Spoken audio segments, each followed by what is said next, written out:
ব্রাজিলের কোচ নিয়োগ প্রক্রিয়ায় জর্জ জেসুসের নামটা এই মুহূর্তে সবচেয়ে জোরেশোরে উচ্চারিত হচ্ছে এবং ব্রাজিলের কিছু গণমাধ্যম দাবি করেছে যে নেইমার জুনিয়র জর্জ জেসুসকে কোচ হিসাবে ব্রাজিল দলে চান না, এরকমটা বলা হচ্ছে। যদিও এটা আসলে সত্য না মিথ্যে সেটা জানার উপায় নাই, তবে আমার মনে হয় নেইমার জুনিয়র যদি এটা করে থাকে তাহলে সেটা খুবই ভালো হয়েছে, এবং যদি করে না থাকে তাহলে তার করা উচিত। মানে জর্জ জেসুসকে ব্রাজিলের কোচ হিসাবে আনার পথে ভেটোটা নেইমারের দেওয়া উচিত। যদি নেইমারের ভেটোটা কাজে লাগে এবং যদি সেটা হয়, নেইমার ভেটো দিলে জর্জ জেসুস কোচ হতে পারবে না, যদি এরকমটা হয় তাহলে নেইমারের ভেটোটা দেওয়া উচিত। কারণ তবুও যদি ব্রাজিল জর্জ জেসুসের হাত থেকে বাঁচে, ব্রাজিলের হাতে সময় আছে মাত্র 1 বছর, 2026 বিশ্বকাপ। এই 1 বছর আগে জর্জ জেসুসের মতো কোচকে, একটা মাঝারি মানের কোচকে ব্রাজিল দলে নিয়ে আসাটা আসলে আমার মনে হয় না কোনোভাবে উচিত। বিশেষ করে যেহেতু সামনে 1 বছর সময় আছে, এই 1 বছরের মধ্যে দলটাকে গুছাতে হবে। তো সেই কাজটা জর্জ জেসুসের চেয়ে আনচেলত্তি বলেন, গার্দিওলা বলেন, ওরা আরো বেটার, মানে ওরা অনেক ভালো পারবে।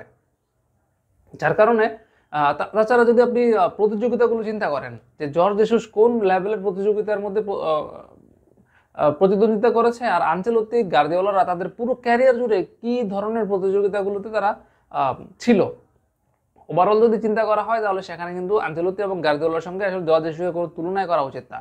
তো এই মুহূর্তে আপনি যদি, যেমনটা সিবিএফ বলছে যে আগামী জুনে ম্যাচ, যার কারণে তারা খুব দ্রুত কোচ নির্ধারণ করতে চায়, এমনটা করে যে তারা দুরিবাল জুনিয়রকে নিয়োগ দিয়েছিল এবং সেখানে তারা বাসটা খেয়েছিল আলটিমেটলি।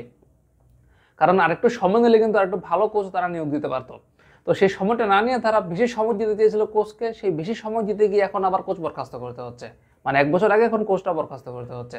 তো এই জর্জ জেসুস আবার যখন ব্রাজিলের কোচ হবে, সে যদি আবার এইরকম পারফর্ম করে তখন তো তাকে বরখাস্ত করার সুযোগ থাকবে না। কারণ তাকে তখন আপনি, এখনই সময় আছে 1 বছর, তখন তো আপনি যখন তাকে নিয়োগ দিবেন, সে তাকে যখন আবার আপনি দুই চারটা ম্যাচ সুযোগ দিবেন, সেটা হয়ে যাবে তখন আবার 6 মাস। তো 6 মাস আগে তো আপনি স্বাভাবিকভাবে কোনো কোচকে নিয়োগ দিতে পারবেন না, আর কোনো কোচ 6 মাস আগে ব্রাজিলের কোচের দায়িত্বও নিবে না। বিষয়টা তো এরকম। তো যেহেতু 1 বছর সময় আছে, আপনি কেন জর্জ জেসুসের দিকে যাচ্ছেন এই সময়ের দোহাই দিয়ে? আপনি ভালো একটা কোচকে নিয়োগ দেন, দিবেনই যেহেতু, তাহলে ভালো একটা কোচ নিয়োগ দেন। আপনি জর্জ জেসুস কেন? আর আমার মনে হয় নেইমার জুনিয়রের ভেটোটা দেওয়া উচিত, যদি সে না দিয়েও থাকে তবুও তার দেওয়া উচিত, যে জর্জ জেসুসকে ব্রাজিলের কোচ হিসেবে দরকার নেই।